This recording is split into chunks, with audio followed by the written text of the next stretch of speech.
জ্বালানি তেলের দামের সাথে সমন্বয় করে গণপরিবহনে ভাড়া বাড়ালো সরকার।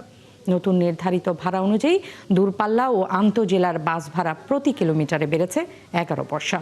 দুপুরে সচিবালয়ে নিজ দপ্তরে সংবাদ সম্মেলনে সড়ক পরিবহন ও সেতুমন্ত্রী শেখ রবিউল আলম বাস ও মিনি বাসের নতুন ভাড়া নির্ধারণের ঘোষণা দেন।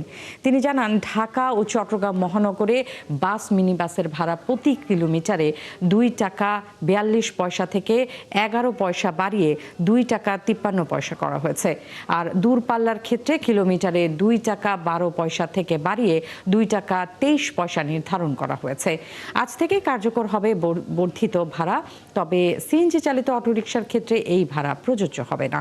তেলের দাম কমলে বাস ভাড়া কমানো হবে বলে জানিয়েছে সড়ক পরিবহন মন্ত্রী, এবং তিনি আরও বলেছেন, ট্রেন ও লঞ্চের ভাড়া এখনই বাড়ছে না।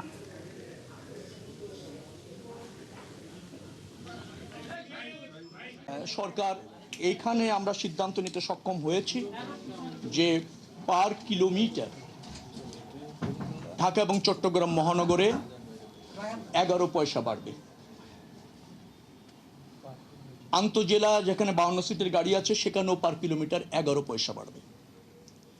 আর ডিটিসি একটা এরিয়া আছে আপনারা জানেন, এবং মিনি বাস সেখানেও পার কিলোমিটার 11 পয়সা বাড়ানোর একটা সমন্বয় করার একটা সিদ্ধান্ত আমরা নিয়েছি। এটা সমন্বয় করতে চাই। পরিবহন মালিক সমিতির দাবি ছিল প্রায় 28 পয়সার মতো। পরবর্তীতে এসে ক্যাব সহ অন্যান্যদের পরামর্শক্রমে এসে এটা 22 পয়সাতে এসে থাকে। আমরা সর্বশেষ গতকাল এবং আজ 2 দিন সবার সাথে মিটিং করে যারা এই সেক্টরে যুক্ত 11 পয়সা পার কিলোমিটার বাড়া না সমন্বয় বলবো আমি সবসময়ের জন্য একটা সিদ্ধান্ত নেওয়া হয়েছে।